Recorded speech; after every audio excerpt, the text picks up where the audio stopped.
sulat ni San Juan.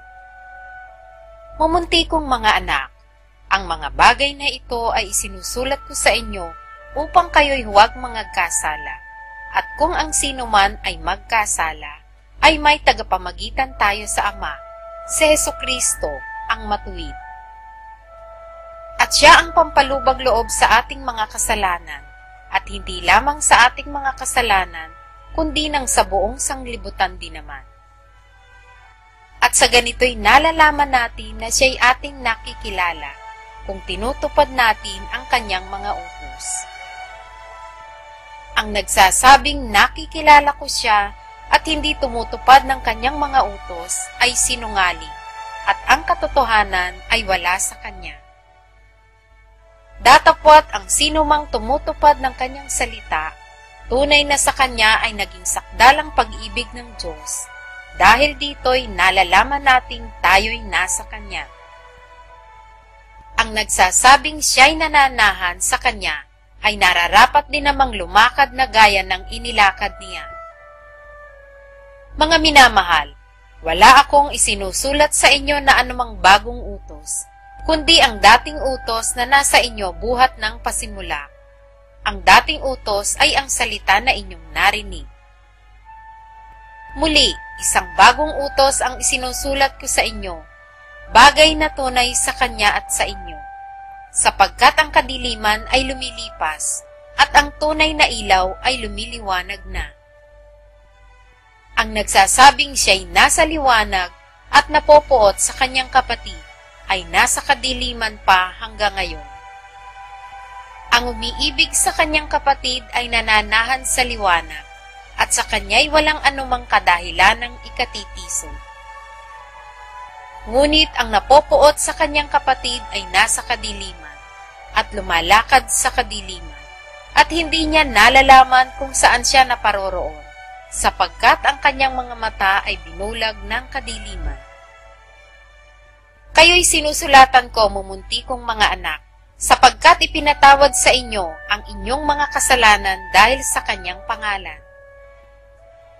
Kayo'y sinusulatan ko, mga ama, sapagkat inyong nakikilala yoong buhat ng pasimula ay siya na. Kayo'y sinusulatan ko, mga binata, sapagkat inyong dinaig ang masama. Kayo'y aking sinusulatan, mumunting mga anak, sapagkat inyong nakikilala ang Ama. Kayo'y aking sinusulatan, mga ama, sapagkat inyong nakikilala yaong buhat pa ng pasimula ay siya na. Kayo'y aking sinusulatan, mga binata, sapagkat kayo'y malalakas, at ang salita ng Diyos ay nananahan sa inyo, at inyong dinaig ang masama. Huwag ninyong ibigin ang sanlibutan, ni ang mga bagay na nasa sanlibutan. Kung ang sino man ay umiibig sa sanlibutan, ay wala sa kanya ang pag-ibig ng Ama. Sapagkat ang lahat na nangasa sa sanlibutan, ang masamang pita ng laman, at ang masamang pita ng mga mata, at ang kapalaluan sa buhay, ay hindi mula sa Ama, kundi sa sanglibutan. At ang sanlibutan ay lumilipas, at ang masamang pita niyaon, datapwat ang gumagawa ng kalooban ng Diyos, ay nananahan magpakailanman. Mumunting mga anak, ito ang huling oras, at gaya ng inyong narinig na darating ang Antikristo, kahit ngayon ay lumitaw ang marami ng Antikristo, kaya nga nalalaman natin na ito na ang huling oras. Sila'y nangagsilaba sa atin, ngunit sila'y hindi sa atin, sapagkat kung sila'y sa atin ay nagsipanatili sana sa atin, ngunit nangagsilabas upang sila'y mahayag na silang lahat ay hindi sa atin. At kayo'y may pahid ng banal, at nalalaman ninyo ang lahat ng mga bagay. Hindi ko kayo sinulatan ng dahil sa hindi ninyo nalalaman ang katotohanan, kundi dahil sa inyong nalalaman, at sapagkat alinmang kasinungalingan ay hindi sa katotohanan. Sino ang sinungaling, kundi ang tumatanggi na si Jesus ay siyang Kristo? Ito ang Antikristo. Sa makatwid ay ang tumatanggi sa Ama at sa Anak.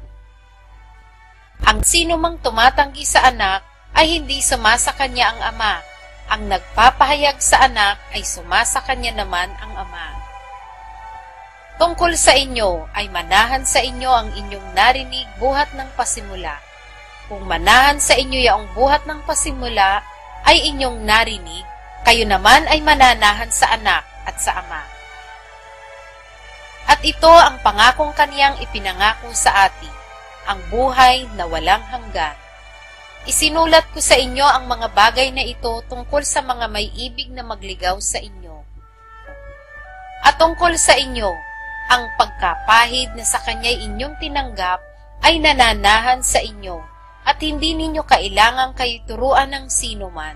Ngunit kung paanong kayo'y tinuturuan ng kanyang pahid tungkol sa lahat ng mga bagay at siyang totoo at hindi kasinungalingan, at kung paanong kayo'y tinuruan nito ay gayon kayong nananahan sa kanya. At ngayon, mumuntikong mga anak, manahan kayo sa kanya upang kung siya'y mahayag ay magkaroon kayo ng pagkakatiwala at huwag tayong mga pahiya sa harapan niya sa kanyang pagparito. Kung nalalaman ninyong siya'y matuwid, nalalaman naman ninyo na ang bawat gumagawa ng katwiran ay ipinanganak niya.